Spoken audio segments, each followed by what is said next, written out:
Alright, here we go, you guys. It's just way too hot out and real windy, and it seems to be tough for me to find a place to rip around out there that I can set up real easy without background noise blowing me off the mountain and share from there with some kind of a view. So you guys are going to be stuck with the B-roll version today, alright? Now listen to this. Get right into it. The facts. 3 separate accounts of Bigfoot sightings.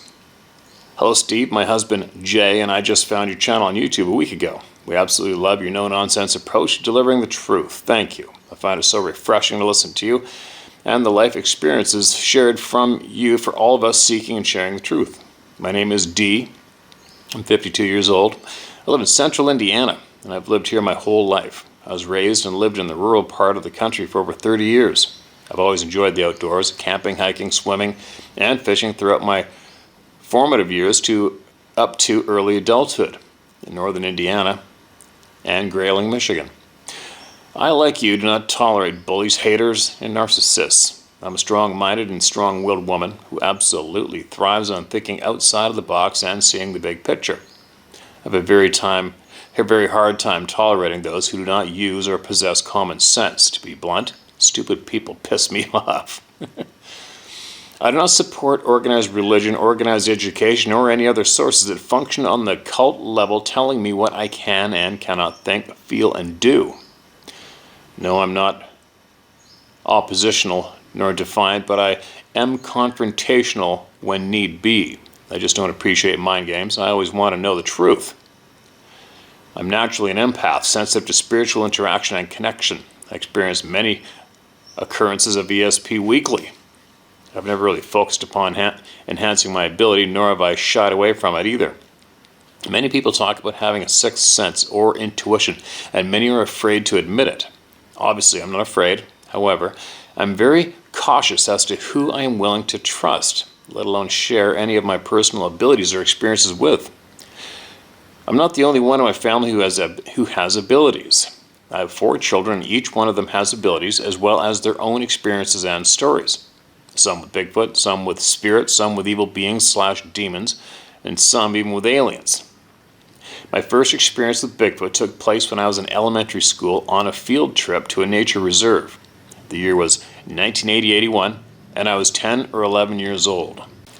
Somehow I strayed away from the group and ended up in a swampy area of the reserve. I honestly didn't even realize I was alone until I turned to talk to my friend and everyone was gone. I stepped up onto a lookout area that was probably 10 to 12 feet off the ground, and I looked to my right, and there stood a very tall, very large, and very black, hairy being that was looking right at me. I literally froze. I wanted to holler out, but I couldn't.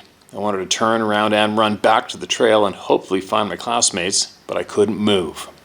My heart was racing. My mind was just processing what my eyes were seeing, and it felt like I was there for hours. But I knew it was only minutes. This dark, hairy being stood as still as a tree, but there were no trees right there, just a lot of foliage, cattails, and algae, swampy water. I remember smelling a very strong, fishy, and rotting garbage smell. I became very nauseated and I thought I would vomit. Suddenly, my friend came up behind me, scaring the shit out of me. I asked her if she saw what I had seen, and she laughed at me and told me to stop making up stories. We need to get back with our class. I thought surely if she didn't believe me, then no one else would either. Internally, I was a wreck. I just wanted to be done with this field trip and go home and cry myself to sleep, but that didn't happen. I endured the day, and every day after, holding on to that moment. I was unable to identify any facial features, even though this being was probably only 150 yards away. I never allowed this experience to prevent me from enjoying the wilderness and exploring the areas where I was raised. I did, however, always remain hyper-aware of all my surroundings and never lost focus of where I was and where I was going. I kept this experience locked away until my 30s when I had a second encounter in 2009 while driving down a country road with my youngest daughter, who was around 7 years old at the time. My daughter was out of school that day, and she and I decided we were going to go out to lunch and enjoy our mother/daughter day together. The day was beautiful, sunny and clear. We were driving through a rural area with both wooded areas and open fields on both sides of us. We had just passed a horse ranch and were talking about how beautiful and majestic the horses were. We were not driving fast because, like I said, we were really enjoying the area and the peacefulness of the moment. We were about halfway past the horse ranch and approaching an open field where we came upon a very large being walking through the harvested field, and it was only about 10 feet away from the road.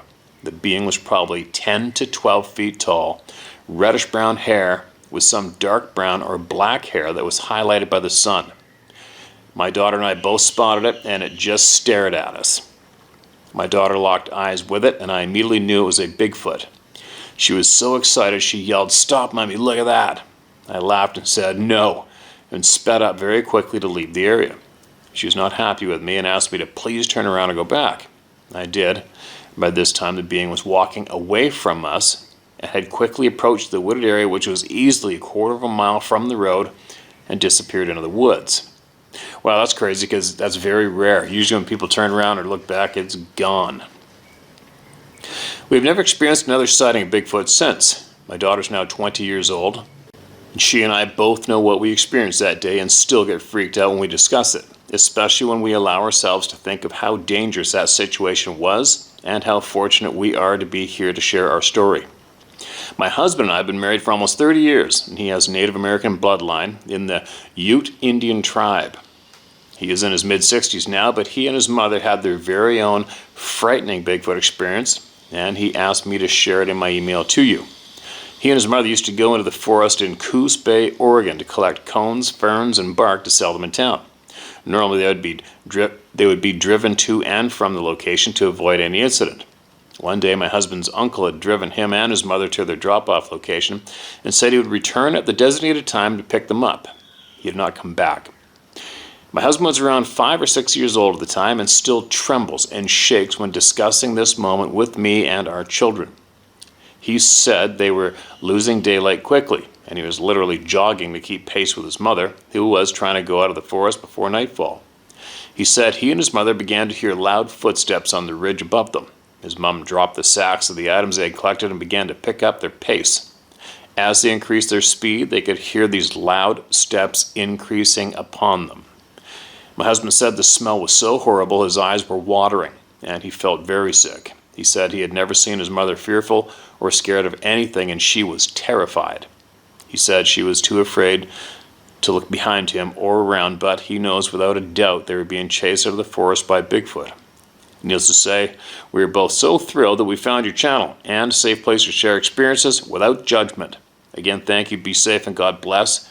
J and D from Indiana. Right on. I'm super stoked that you found it and that it's going to help. I guarantee it's going to help once you hear me rattle this off in the video, right? In Indiana, there is a shit pile of sightings in Indiana. A pile of them. A pile of them. Crazy. Crazy, crazy, crazy. It's endless. That's funny, though, that it let you see it again when you turn the vehicle around. That's a rare one. That rarely, rarely happens. Most people drive by, go, holy shit, decide to turn around. Nothing there, right? And more members of the Club of No Return. Thanks again for sending that out, you guys. Absolutely appreciate it. I'm looking for honest information in regards to Sasquatch and people's young daughters. And that's the title of this email. I'm not sure if I read this or not. It sounds familiar. I'm looking for people's truth and honest information. People whom have daughters and experience the same, please. My 8-year-old daughter told me yesterday that she's afraid of the woods at times, and sometimes she gets that feeling where she hears a twig snap or leaves rustling, whether it's from a bird or a squirrel. She tells me she's afraid of the bears, and when she explained what the bears look like, she described the Sasquatch, black-haired, standing upright with white eyes. By the sounds of it, they are watching her, and I'm not comfortable with that thought. My daughter was doing the dishes while attempting to do the dishes, and by the sink there is a window and it overlooks our field. As she was doing the dishes, she started crying, and I had a hard time getting it out of her. What was wrong? And she has been through a lot in her life so far. She finally told me it was thoughts of previous events that we had dealt with as legality allowed. The thing that really made me nervous was how she had ended it with saying the bears are watching her, and she said she was seeing them on the wood line. I, being a loving and caring father, having been through the same shit as I previously I, being a loving and caring father, having been through the same shit as I previously expressed as a child, I knew what she was calling bears were Sasquatch, just by her description of the bears, and I had her point out where she sees them, and there's nothing there. I've had encounters all my life with Sasquatch, and I know a lot about them, but not enough to explain this. I've seen many Sasquatch behind her house over the years, and all these have been fine, and all has been fine with these Sasquatch. But it was just me, and never in the winter. So me being me wanted to make it clear that scaring my daughter was not acceptable. I had her point out to me where she saw them, and there was nothing there. But with what I've seen over the years, I know they are behind us. I worked up and got my boots on. I was worked up and got my boots on and told my daughter I was going for my walk around the field, and I did. My mind was racing, and combined with anger and determined to walk my way to the spot she said she saw them watching her, so I was on my way there. I got halfway down my field and got hit with a strong feeling of fear. But I'm a dad. My daughter's been through enough shit, but I was scared. As I continued, I kept in my head, quote, I'm pissed and scared at the same time. We need to talk, end quote. I repeated this saying in my head the whole way. The fear just melted away after about 100 yards. As I got to the spot, there's no tracks in the snow, and I said, we need to talk. I walked a little further in the wood line, and in my head I was ranting on that it was unexceptional to be showing yourselves to my daughter, and it was scaring her. I was saying that I don't like the idea of her seeing you, yet I cannot. That screams to me that you have motives that I do not like. As I took a few more steps, I hear a loud whistle. It was my daughter, up to the house. She let her dogs out, and they were making their way down the field to me. Nothing happened, and now I needed to get my dogs back to the house, and I said out loud before I started up the field, we will continue this talk another day. I met the dogs up the field less than a quarter of the way off the field from the woods and walked up with the dogs, petting them and saying, good dogs, as they walked up to the house. I wanted to know if the Sasquatch have marked my daughter and are watching her for a good reason, or is she in danger? I've seen many Sasquatch over the years, but never had anything disturbing happen to me. But I am a man and was a boy at times of our first encounters. She is a girl and just recently found comfort in Christianity for the shit she's been through. I have theories, but that's all they are. Me and my daughter have had suffered tragic assault and abuses in our childhoods. I have lots of questions that need answers. I've seen these all over central Maine and encountered them all my life in different areas. My first encounter was at around 8 years old, and it was not that bad. I just worry about the fact of my daughter being a girl. I was a boy and worried more about the girl's aspect. I want to know, do these creatures link themselves to those who have been damaged or abused? Or is this a coincidence? That's a new question to me. Maybe somebody out there who feels they may have an answer, could you please answer this man in the comment section below, or even email me, all right? And I'm curious to know if you are possibly First Nations family. I want to know, I'm curious of that. And that's very, very unfortunate to hear of the past shit that both of you have been through. And that would be alarming as hell to have something of that description staring at your daughter in your home while you're there. I mean, that's a little bit of a frickin' violation. That's a penalty, right? That's not cool at all. I don't care who you are, what you are. That goes down, shit's gonna fly. I can't even imagine what it would be like at home if that happened in our house. Somebody peeking in at Sarah's daughter, and we're all there. It's not gonna end well for the peeker, right? It's not a cool thing to do. So hopefully somebody can throw a little guidance your way through this sharing of your experiences. All right, man, and be safe out there. I know Scott Carpenter's got some good information on keeping these people semi-respectful of your property.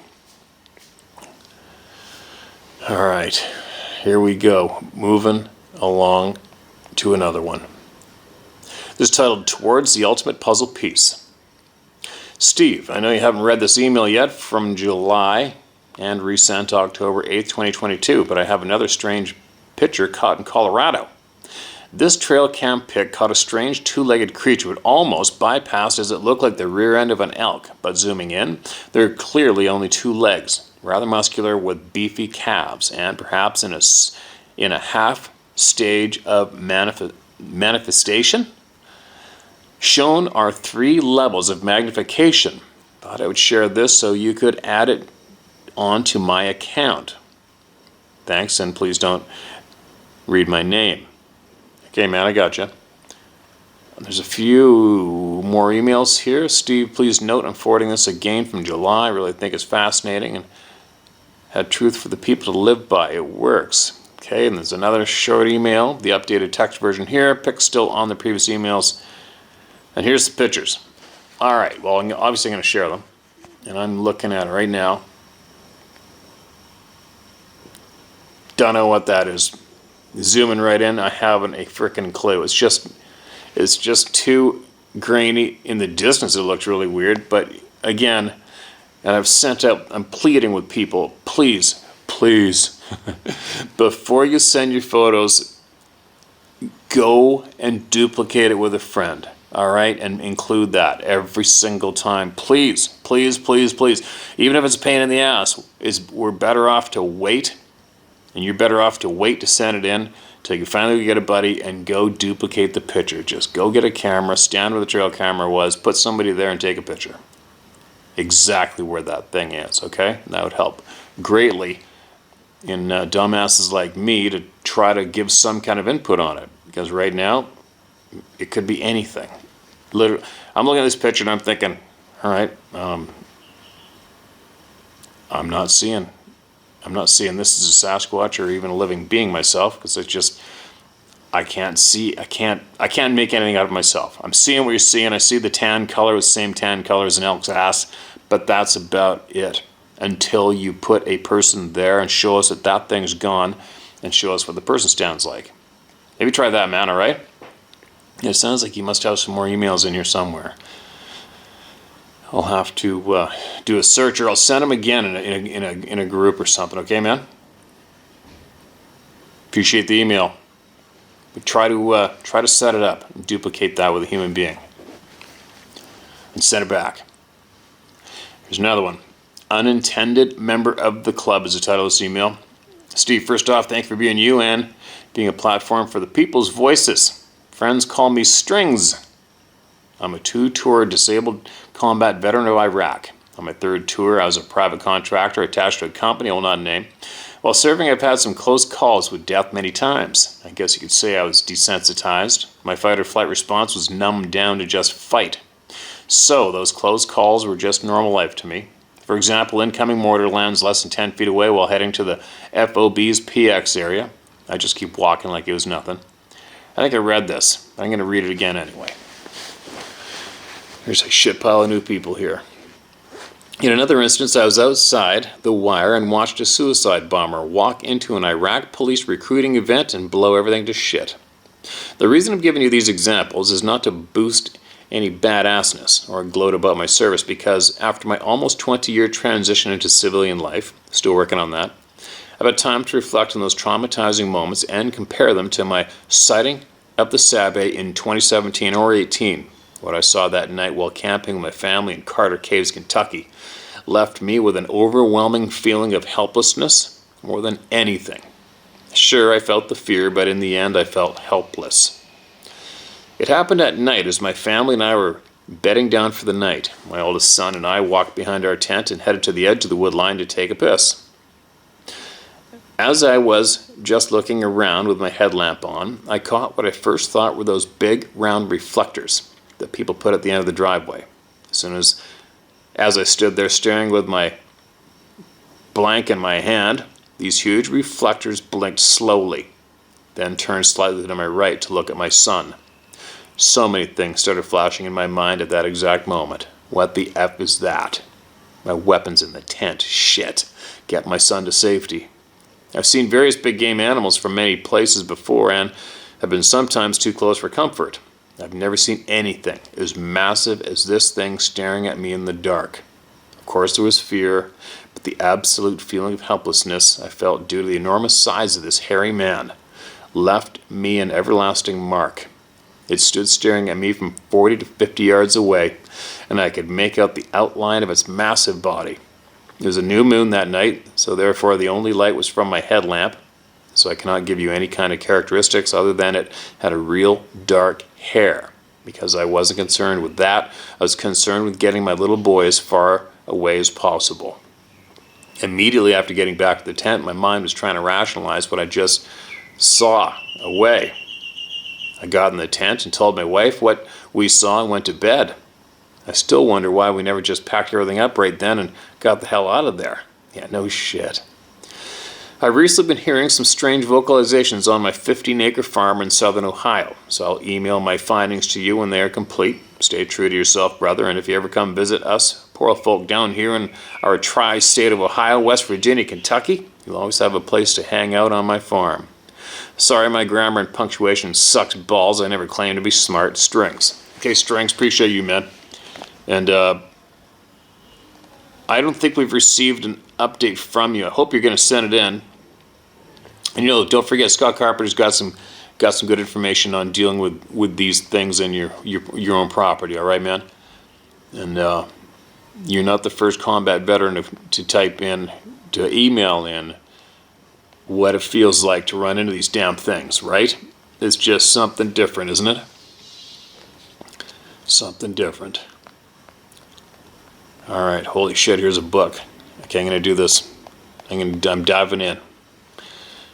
Titled, I Went Hunting the Creature That Terrorized My Family, June 17th, 2022. So there's a few smaller emails in here, all right?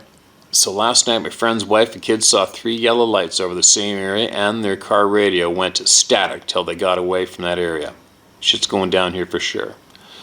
Okay, there's another email. By the way, that couple that seen it said it vanished right in front of them. The guy's a lifelong hunter, and he said he's never encountered a creature like it ever. Said it was 8 feet tall on 2 legs and ran on all 4s like a coyote. Okay, I think I'm probably reading these out of order, but I'll keep going. For you, Steve. Excuse me. Excuse me. Okay, whatever this is, it's been in the area the last 30 years. Got an invite to go check it out. All right, here we go. Here's the main email. Hey, Steve, my name is Gonzalo Chavez. Feel free to use it if necessary. I fear no man, animal, or any authority figure of the known world. Right on, man. Good to hear it. I'm good to be honest and upfront right now. I'm going to be honest and upfront right now. This is going to be a long documentation of the facts regarding a situation that happened Sunday the 16th of June, 2022, and the hunt I went on Monday the 17th of June, 2022. I'm also going to share some of my experiences growing up regarding mainly the supernatural and the white skinny entity shared by one of your other subscribers. Regarding my own experiences, only 2 other people know about them. I've never really been able to share these experiences due to the fact that, well, it's very hard to believe. But I assure you that they are factual and real and very hard to believe.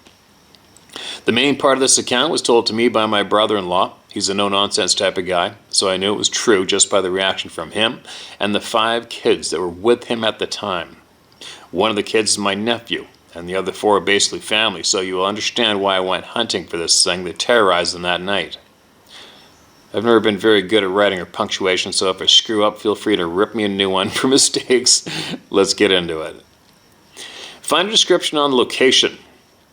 On the night of the 16th, my brother-in-law and nephew, along with 4 other children, were fishing at a location called Young's Check, south of Kozad, Nebraska. There's a small gate that controls the flow of water into Johnson's Lake, which is about 10 miles to the east. It's not flat like most people see when traveling through the state. The canal that feeds the lake was built by the Army Corps of Engineers through the hills about 8 miles south of Interstate 80 to keep the flow of water steady and consistent. The canal was carved into the hills. This created many deep ravines and valleys with steep, almost vertical, 50 to 80 foot drop-offs in some areas. Most of the canal is wooded on both sides, so there's plenty of natural cover for anything wanting to move without being seen. As a kid, you could drive right up to the gate, but it's fenced off now. To get back into that area, it's only about a half a mile walk to the gate, and another 1/10 mile to the spot they were night fishing. The road that leads to the gate runs along the canal with a large cut-out hillside to the left the whole way. Once there, the cut-out canal is extremely steep on each side with only one way in and one way out. This is the best way I can paint the picture of their location when this thing chased them all the way back to their vehicle. Ugh, that would suck. It was about 2:30 a.m. when they were fishing, about 200 yards to the east of the gate. They were on a part of that ravine that had caved into the canal, which created a small path to hike very close to the water's edge. You cannot travel any further east after this point because the walls are 90-degree cutouts directly to the water. They were at the very point where you could not travel any further. About 15 feet from them to the east is about a 5-foot round patch of dirt that had fallen also, but is nearly impossible to get to from the east or west. One of the kids thought they heard something making noise in the water near this patch of dirt, so my brother-in-law shined his light that way and, to their horror, they witnessed an almost disfigured, pale, white creature on all fours drinking out of the canal. It didn't notice them until he shined the light on it. It was so close, it had to know they were there. He said it turned to look at him when he shined the light, and he said it had pointed ears, no hair, and black eyes that didn't return the light like any other animal in the wild wood. One of the kids later looked up images of skinwalkers when they returned home and said it looked like the one on all fours with the weird disfigured back. He said the one they saw was about 10 times more muscular than the supposed one online. Anyway, back to the account. He, my brother-in-law, turned to the kids and yelled, "Run now." He then turned back and seeing that this creature started coming towards him, and he just dropped everything and ran. That's right, he left everything. He didn't have time to pack and began running. He only ran about 15 feet and looked back to see this thing eating the chicken liver they abandoned, along with a few other items he had no time to grab. It then began to scale the steep drop-off, going up the hill and was matching their pace as they ran on the road below. They reached the gate, and he told the kids to keep running all the way to the truck and get in and don't stop. He wanted to make some distance between this thing and the kids, so he stopped and turned to face this thing so the kids would be safe. Just past the gate and to the left is a power pole that is right up against the hill. He said when he turned around, it came barreling down the hill and stopped next to the pole and stood up on 2 legs. The next day he showed me where the top of the head was, next to the pole, almost as if this thing was trying to show him how big it was. Just the head alone reached about 8 feet. I'm 5'11", and I had to reach on my toes to the metal bracket where he said this thing's head was clearing. This stood there for about 5 seconds, which to my brother-in-law must have felt like an eternity. He was only 10 feet from this thing looking at it eye to eye. Holy effing shit, is what I was thinking when he was telling me. Then it charged him on 2 legs, immediately turned and sprinted down the road to the truck. He said this thing was making grunting noises, and its footfall sounded like it had to have weighed 600 pounds or better. He said it must have turned to scale the high wall at the south side of the road, because as he was running, it was running on top of this small cliff right above him. It went off to the right, a bit out of sight. He and the kids all said that on the small bend before they reached the truck, they heard what sounded like babies crying to the right in the trees. They all piled in the truck, and by this time, 2 of the kids were crying uncontrollably. He started the truck, and when he turned on the lights, this thing was right across the road behind a tree staring right at them. They said his face had changed, and now it looked like it had rags on its face, but still just pale white with black unreflecting eyes. He showed me where it was standing, with its head clearing the top of the tree. I'm not going to lie, it must have gotten larger. They said they could only see its head and shoulders from behind the tree, and in that location, I couldn't even reach the top of the tree. They peeled out of there, and it didn't follow them any longer. When they got home, none of the kids could sleep, and one of them sat in the corner holding a cross and a penny, just crying. He wanted to sleep in the closet, keeping the cross and penny in his hands. As he was telling me about this the next day, all I could think was anger. I was going to hunt this thing that terrorized my family. So myself, a very good friend, my brother-in-law, and one of the kids that, quite honestly, has balls of steel for wanting to go with us, fully armed up for the night ahead. Now, I'm not kidding you, two 12-gauge semi-auto mag fed shotguns with 4 10-round mags loaded with 2 double-aught buck on top and 8 sabot slugs following. One 1911 with 4 extra 8-round mags, 1 38 revolver, and 2 quick reloads, 1 SKS with 2 30-round mags, and a bow and arrow setup. Holy shit. Sounds like the couple in the movie Tremors.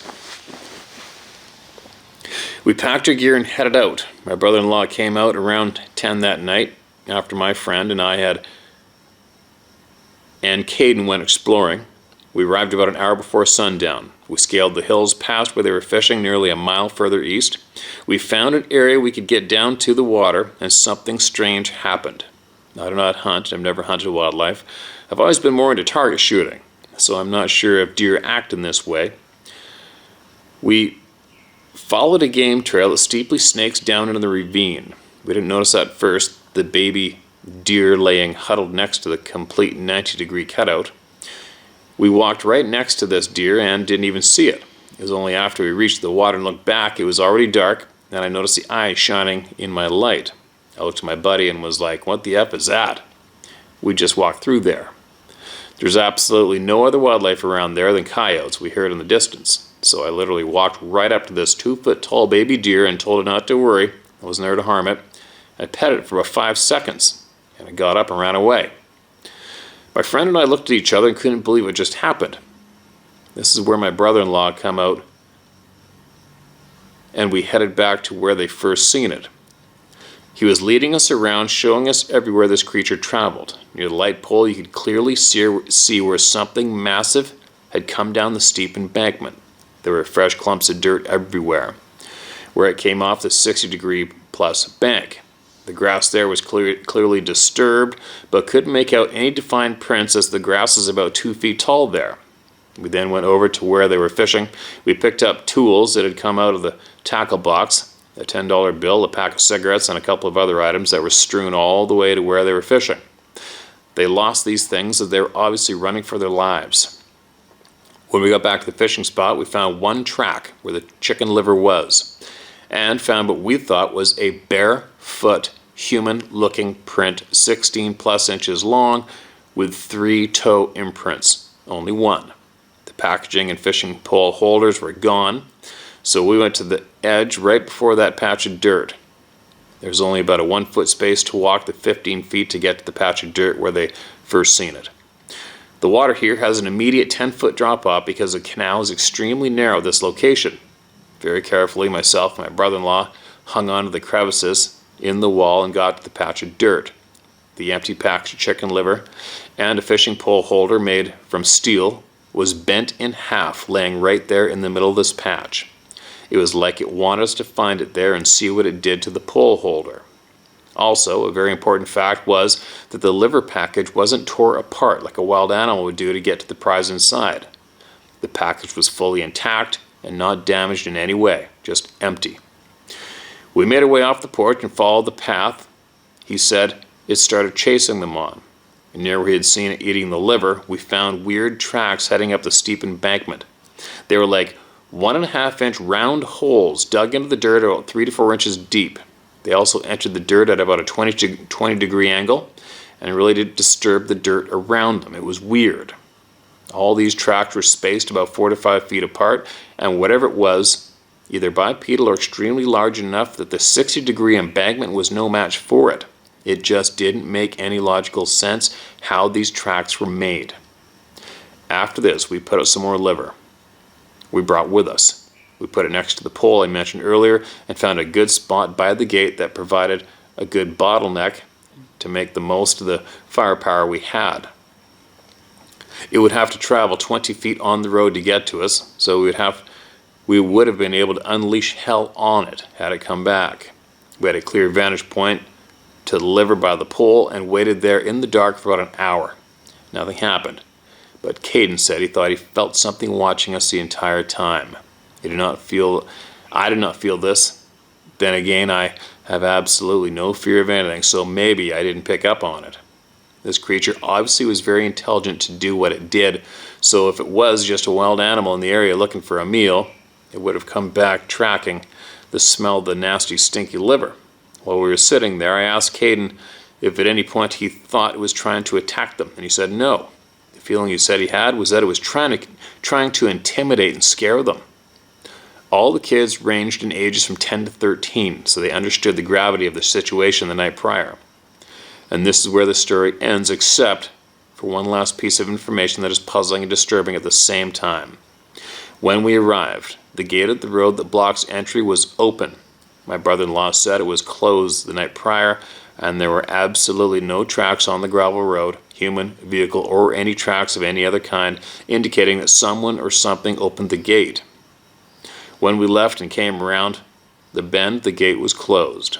We all stopped for a second about 50 feet from the gate and began looking for any kind of track, anything.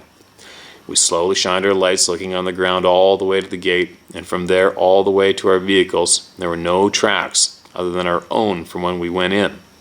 This makes no logical sense to me. It was open when we went in and closed when we came out. What the F? I went back and proofread what I've written, and wow, it was long. I'll try to be brief with the next couple of items because of the things I've seen when in a state of what science will tell you is sleep paralysis. That is a completely obvious cover title to what it really is. I know what they described as real. We found the evidence of the path it took, some of the tracks it made, and the ground disturbances it created. I've seen this creature in my parents' home when I was 20 years old while on leave from service station in Washington State. It was obviously in a smaller form and on a different plane of existence at the time, but it was identical to what they described. It was also there to intimidate and scare me. I didn't have the feeling that it was trying to harm me, just like Caden said he felt it wasn't trying to harm them that night. Long ago, I was able to control what they call sleep paralysis and enter it at will anytime I wanted to. You would not believe the things I've seen in that realm. It does manifest in this realm, from that realm. That's a fact, and I have a witness that can verify that. I taught him how to enter sleep paralysis, and that every night we had a weird encounter out in the woods of Montana where we were working.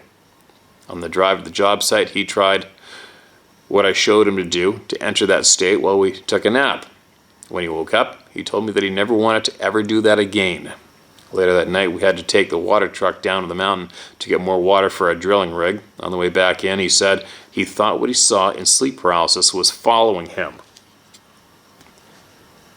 At that very moment, every single light on the truck went out, complete darkness. This type of truck will die if it loses power, so the fact that it was still running verified to me that something was definitely messing with us.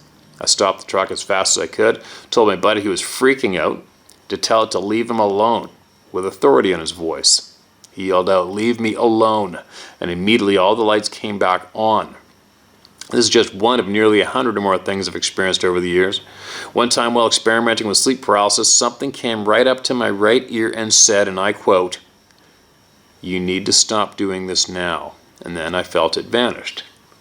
I think back to one of the accounts you read a while back when one of your subscribers were talking about how we are pure energy, that these creatures are energy but not pure energy, and he's right. When I was about 6 years old, I experienced this form of energy, but it was as if I had been kicked out of the club, but so badly wanted to return to what I knew we really were.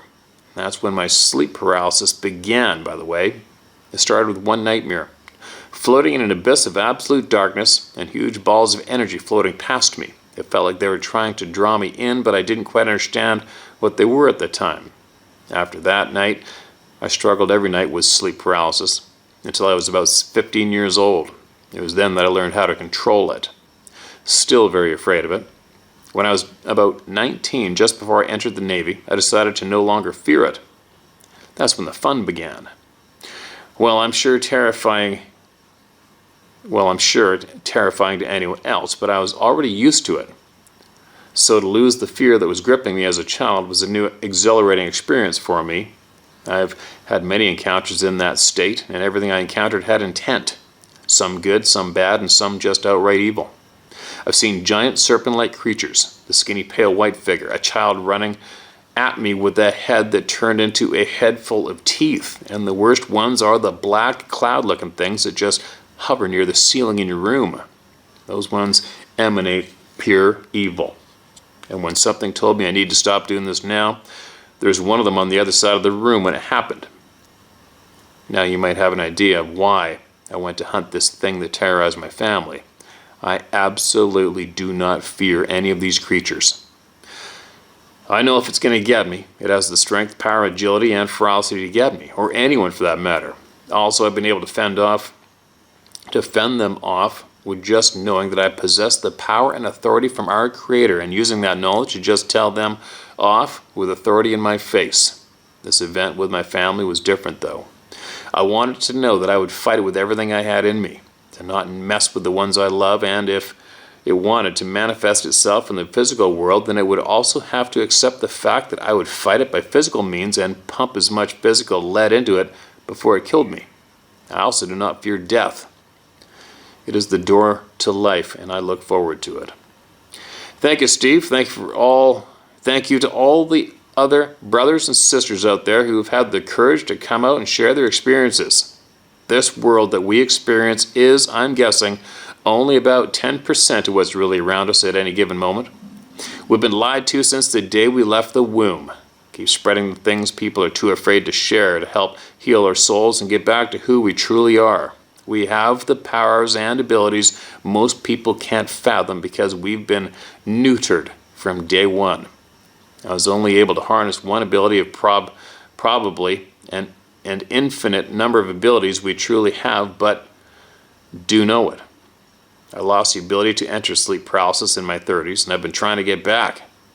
I'm 40 now, and I hope to one day reharness that power. Knowing now what I know and hearing all the stories of others you have shared has renewed a fire in my spirit to take the fight to them on their turf. I love you all. And that is quite the account list, is it not? And as usual, many of us are going to be going, okay, the guy's in a crack pipe. And then there's going to be a shit pile of other people who know exactly what he's talking about. One thing I can take from that is our First Nations people, specifically our First Nations superhero ladies, told me directly that they have to obey our command and they can't do shit to us. And you tell them to leave you alone and they have to. And that's the word from our Elder First Nations people. Go figure, right? Boom, just heard it again, word for word from somebody absolutely not even remotely related. Huh. Wow. Sleep paralysis is nothing. There's nothing I can touch on myself, but I can share this email, and somebody else is going to share after they hear this too, and throw something else to sponge up, right? Wow. This lifetime is one crazy SOB, isn't it? Anyway, I got to get moving. It's probably going to be a shorter one than usual, unless maybe I'll come back and add to it later on. You never know. And hopefully I remember to share the photographs that were sent in to me. I always seem to forget to do that. And I'll be back shortly. You guys be safe out there.